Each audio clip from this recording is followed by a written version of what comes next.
દર વર્ષે આપણે માનનીય નરેન્દ્રભાઈના માર્ગદર્શનમાં શાળા પ્રવેશોત્સવ કરીએ પણ છીએ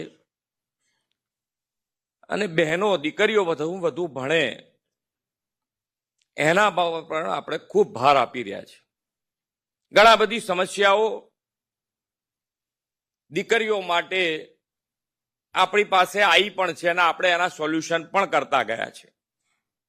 નાની નાની મુશ્કેલીઓ જે છે એને પણ આપણે દૂર કરતા રહ્યા છીએ, કારણ કે આપણે ત્યાં આંગાડી દીકરીઓ માટે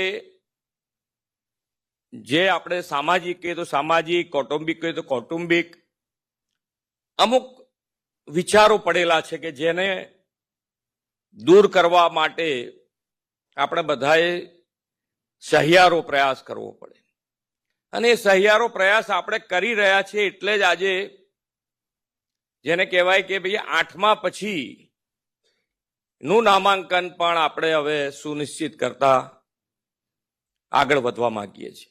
એટલે એ સુનિશ્ચિત કરીશું તો જ આપણે આગળ વધી શકીશું. પણ 8મા પછી પણ એ નામાંકન થાય એના માટે આપણે આ વખતે ધ્યાન રાખ્યું છે અને જે ડ્રોપ આઉટ જે છે એમાં આપણે ખૂબ મોટો ઘટાડો લાવી શક્યા છે.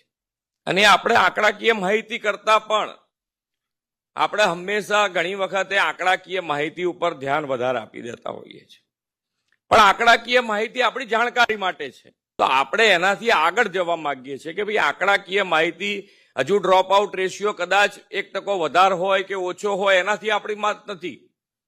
આપણે એમના પાયામાં નાખવા માંગીએ છીએ કે શિક્ષણ ખૂબ જરૂરી છે અને જો શિક્ષણ હશે તો આપણે આગળ વધી શકીશું.